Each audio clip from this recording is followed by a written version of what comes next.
नमस्कार, welcome to stock infuse. अगर आप चैनल पर पहली बार विजिट कर रहे हैं तो चैनल को सब्सक्राइब कर दीजिएगा। वीडियो पसंद आता है तो वीडियो को लाइक कर दीजिएगा। दोस्तों, सबसे पहले मार्केट को देखें तो मार्केट में आज बड़ी गिरावट देखने को मिल रही है। प्रतिशत को नोट करें तो 1.80% की बड़ी गिरावट देखने को मिली है। अगर गिरावट के रीजन की बात करें तो आपको समस्त प्रकार के रीजन गिरावट का देखने को मिलेगा। आने वाले समय में मार्केट में आपको और भी वॉलेटिलिटी देखने को मिल सकती है, को ऐसे न्यूज और भी देखने को मिल सकते हैं। गिरावट के रीजन की बात करें तो वही रीजन है दोस्तों जिसको हम लोग लगातार डिस्कस कर रहे हैं, यूएस फेडरल का रेट हाइक। इस रीजन की बात करें, यूएस में बॉन्ड का यील्ड बढ़ चुका है। दोस्तों, बॉन्ड एक सेफ इन्वेस्टमेंट होता है।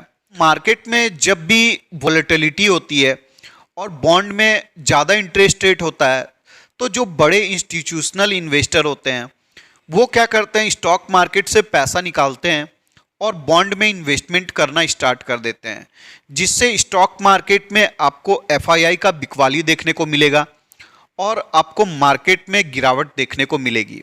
फॉरेन इन्वेस्टर के सेलिंग की एक और रीजन की बात करें तो रुपीज में डेप्रिसिएशन हो रहा है।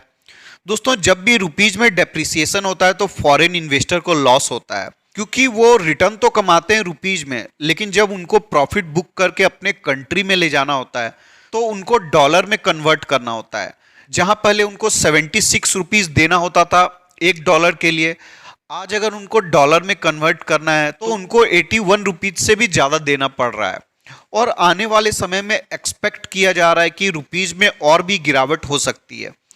इस कारण आपको एफआईआई का सेलिंग लगातार देखने को मिल सकता है। अब दोस्तों, लास्ट रीजन की बात करें तो वो है रिसेशन। दुनिया भर में फियर है ग्लोबल रिसेशन का।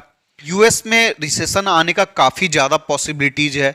ये मुझे भी लगता है कि यूएस में काफ़ी ज़्यादा हाई पॉसिबिलिटीज है कि यूएस में आपको रिसेशन देखने को मिले। इंडिया की बात करें दोस्तों तो इंडिया में आपको रिसेशन जैसा कोई प्रॉब्लम देखने को नहीं मिलेगा, लेकिन अगर यूएस में रिसेशन आता है तो इंडिया के मार्केट में भी आपको उसका असर देखने को मिलेगा। दोस्तों, इस वीडियो में हम लोग कुछ ऐसे स्टॉक्स के ऊपर डिस्कस करेंगे जिसमें आपको ब्रेकडाउन देखने को मिला है। इन स्टॉक्स में हमारी इन्वेस्टमेंट की क्या स्ट्रेटेजी हो सकती है, इन स्टॉक्स में हमें क्या करना चाहिए, उसको हम लोग डिस्कस करेंगे। तो सबसे पहला स्टॉक है टाटा मोटर्स। दोस्तों, टाटा मोटर्स में भी बड़ी गिरावट देखने को मिली है। स्टॉक को अगर आप देखें तो इसने अपने सपोर्ट को ब्रेक कर दिया है। स्टॉक में आपको आने वाले समय में और गिरावट देखने को मिल सकती है। अगर किसी ने ऊपर के लेवल पर इन्वेस्टमेंट कर दिया है तो अभी उनको एवरेज डाउन नहीं करना चाहिए, क्योंकि स्टॉक आसानी से 350 रुपीज पर आ सकता है। दोस्तों, मैं ऐसा नहीं बोल रहा कि आ ही जाएगा, लेकिन काफ़ी हाई पॉसिबिलिटीज है कि ये स्टॉक आपको 350 रुपीज पर वापस आ जाए। इसके रीजन की बात करें दोस्तों तो मार्केट में जब भी इंटरेस्ट का रेट हाइक होता है तो लिक्विडिटी की कमी हो जाती है। लोग लोन लेना कम कर देते हैं क्योंकि इंटरेस्ट का रेट हाइक हो जाता है। ऐसे समय में जो लग्जरी आइटम्स होती है उसके सेल्स पर असर देखने को मिलता है। इसलिए दोस्तों, आपको इस स्टॉक में एवरेज डाउन नहीं करना चाहिए। दोस्तों, हम लोग ज़्यादा ऑटो कंपनी के ऊपर डिस्कशन नहीं करते हैं, लेकिन टाटा मोटर्स में बहुत ज़्यादा रिटेल इन्वेस्टर इन्वेस्टमेंट किए हुए हैं, इसलिए मैंने सोचा कि इस बारे में अपडेट देना जरूरी है। क्योंकि ईवी का जो ट्रेंड आया था, इस कारण बहुत से लोग टाटा मोटर्स में इन्वेस्टमेंट करना स्टार्ट कर दिए। अगर आप स्टॉक के रिटर्न को देखोगे तो आपको कुछ भी रिटर्न देखने को नहीं मिलेगा। दोस्तों, ये सिर्फ आशा पर है कि आने वाले समय में स्टॉक अच्छा रिटर्न दे सकता है। अब चलिए आगे देखते हैं कि अच्छा रिटर्न देता है कि नहीं। नेक्स्ट स्टॉक है टाटा स्टील। अब दोस्तों, हम लोग मेटल माइनिंग सेक्टर के ऊपर ज़्यादा डिस्कशन नहीं करते हैं, क्योंकि ये सब सेक्टर जो है साइक्लिकल सेक्टर है। एक बार स्टॉक ऊपर जाता है, साइकिल खत्म होता है, फिर से स्टॉक नीचे आ जाता है और काफ़ी लंबे वक्त तक के लिए कंसोलिडेट करता है। ऐसे स्टॉक्स दोस्तों ट्रेडिंग के लिए बहुत अच्छे होते हैं, लेकिन इन्वेस्टमेंट के लिए बिल्कुल भी अच्छे नहीं होते हैं। अगर आप रिटर्न देखोगे तो आपको कुछ भी खास रिटर्न देखने को नहीं मिलेगा। 10 साल का रिटर्न आपको 11% देखने को मिलेगा, 5 साल का भी 11% देखने को मिलेगा, 3 ईयर का 43% देखने को मिलेगा, लास्ट 1 ईयर का -18% देखने को मिलेगा।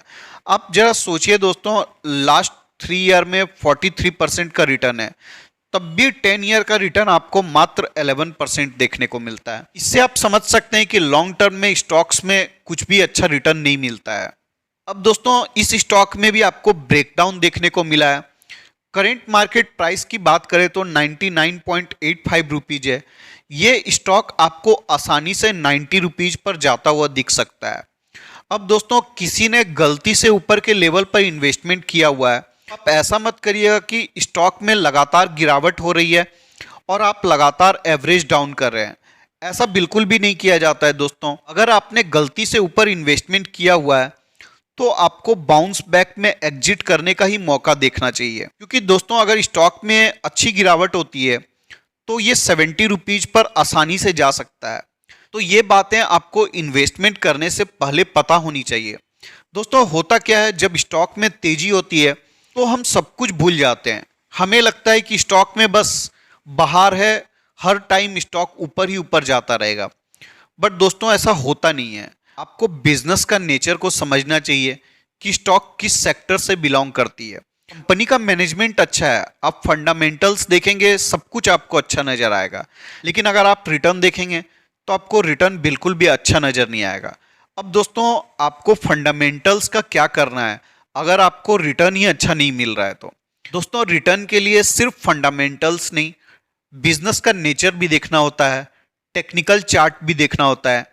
दोस्तों इन्वेस्टमेंट इतना स्ट्रेट फॉरवर्ड नहीं होता है कि बस आप फंडामेंटल्स देखिए और कंपनी में इन्वेस्टमेंट कर दीजिए। स्टॉक का चार्ट को देखिए, स्टॉक में तेजी होती है, गिरावट होती है, तेजी होती है, गिरावट होती है, तेजी होती है, गिरावट होती है, तेजी होती है, गिरावट होती है। दोस्तों ऐसी कंपनी में आप ट्रेडिंग कर सकते हैं, लेकिन इन्वेस्टमेंट करने के लिए ऐसी कंपनी बिल्कुल भी अच्छी नहीं होती है। जिन्होंने भी ऊपर के लेवल पर इन्वेस्टमेंट किया हुआ है उनको इंतजार करना चाहिए। अगर गलती से बाउंस बैक मिलता है तो उनको एग्जिट करने का ही मौका देखना चाहिए। नेक्स्ट स्टॉक है मुथूट फाइनेंस। दोस्तों मुथूट फाइनेंस में भी आपको ब्रेकडाउन देखने को मिल रहा है। इस स्टॉक ने भी अपने सपोर्ट को ब्रेक कर दिया है। 1000 रुपीज पर इसका एक सपोर्ट था जिसको इसने ब्रेक कर दिया है। स्टॉक में आपको लगातार गिरावट देखने को मिल रही है, स्टॉक ब्रेकडाउन हो चुका है। इसके नेक्स्ट सपोर्ट की बात करें तो 880 रुपीज पर इसका सपोर्ट नजर आता है। कंपनी की बात करूं तो दोस्तों कंपनी फंडामेंटली स्ट्रांग है। प्रॉफिट का ग्रोथ आपको ओके टाइप देखने को मिलेगा, सेल्स का ग्रोथ भी आपको ठीक ठाक देखने को मिलेगा। दोस्तों आप इस बात के लिए निश्चिंत रह सकते हैं कि इस स्टॉक में आपका पैसा डूबने वाला नहीं है। तो जिसने भी ऊपर के लेवल पर इन्वेस्टमेंट किया हुआ है उनको लगातार एवरेज डाउन नहीं करना चाहिए। दोस्तों जब भी किसी स्टॉक में ब्रेकडाउन हो जाता है तो हमें ट्रेंड रिवर्सल का इंतजार करना चाहिए। दोस्तों जब भी किसी स्टॉक में ब्रेकडाउन हो जाता है तो हमें लगातार एवरेज डाउन नहीं करना चाहिए, क्योंकि हो सकता है कुछ ऐसा बात हो जो हमें नहीं पता है लेकिन मार्केट को पता है। तो हमें थोड़ा ट्रेंड रिवर्सल का इंतजार करना चाहिए। ब्रेकडाउन वाले स्टॉक में हमें एवरेज डाउन नहीं करना चाहिए। नेक्स्ट स्टॉक है अंबुजा सीमेंट। दोस्तों पिछले कुछ दिनों में ये भी स्टॉक हॉट स्टॉक बन गया था। रीजन देखिए, इस स्टॉक में लगातार तेजी देखने को मिली और अगर इसके 52 वीक हाई को देखें जो कि अभी रिसेंटली इसने लगाया था तो आपको 600 रुपीज से भी ज़्यादा देखने को मिलता है। करेंट मार्केट प्राइस देखें तो 500 रुपीज के आसपास है। तो इस स्टॉक में तेजी के रीजन की बात करें तो अडानी जी ने इस कंपनी को खरीद लिया है। तो लोगों को लग रहा है कि अडानी जी ने इस स्टॉक को खरीद लिया है। अडानी जी के दूसरे कंपनी के स्टॉक की तरह ही इसमें भी आपको तेजी देखने को मिलेगी। दोस्तों आपको न्यूज बेस्ड इन्वेस्टमेंट नहीं करना चाहिए। न्यूज का इस्तेमाल ट्रेडर्स करते हैं, नीचे के लेवल में खरीदते हैं, ऊपर के लेवल में एग्जिट करते हैं। दोस्तों इन्वेस्टर बिल्कुल भी ऐसा नहीं करते हैं, क्योंकि मार्केट में बहुत सारी न्यूज आएगी। अगर आप हर न्यूज को सुनकर इन्वेस्टमेंट करना स्टार्ट कर देंगे तो फिर आप मार्केट में टिक नहीं पाएंगे। दोस्तों अगर गलती से किसी ने ऊपर के लेवल पर इन्वेस्टमेंट कर दिया है उनको अभी एवरेज डाउन नहीं करना चाहिए, क्योंकि दोस्तों जो भी न्यूज था वो न्यूज का इफेक्ट खत्म हो गया है। स्टॉक आपको हो सकता है 425 के लेवल पर वापस आ जाए, क्योंकि अगर आप देखिएगा तो आपको इस लेवल पर कोई भी सपोर्ट नजर नहीं आता है। तो जो भी सपोर्ट नजर आता है वो 425 रुपीज के ऊपर नजर आता है। तो हो सकता है स्टॉक आपको गिरकर वापस 425 रुपीज के आसपास आ जाए। तो जिसने भी इस स्टॉक में इन्वेस्टमेंट कर दिया है मुझे तो ऐसा लगता है कि इन्वेस्टमेंट नहीं करना चाहिए, लेकिन अगर आप फिर भी इन्वेस्टमेंट कर दिए हैं तो आपको एवरेज डाउन बिल्कुल भी नहीं करना चाहिए। अगर आपने कर दिया है छोटा मोटा इन्वेस्टमेंट तो होल्ड कर सकते हैं, कोई बात नहीं है, लेकिन आगे और ज़्यादा इन्वेस्टमेंट आपको नहीं करना चाहिए। तो दोस्तों, इस वीडियो के डिस्कशन के लिए इतना ही रखते हैं। मिलते हैं किसी और वीडियो में, तब तक के लिए धन्यवाद।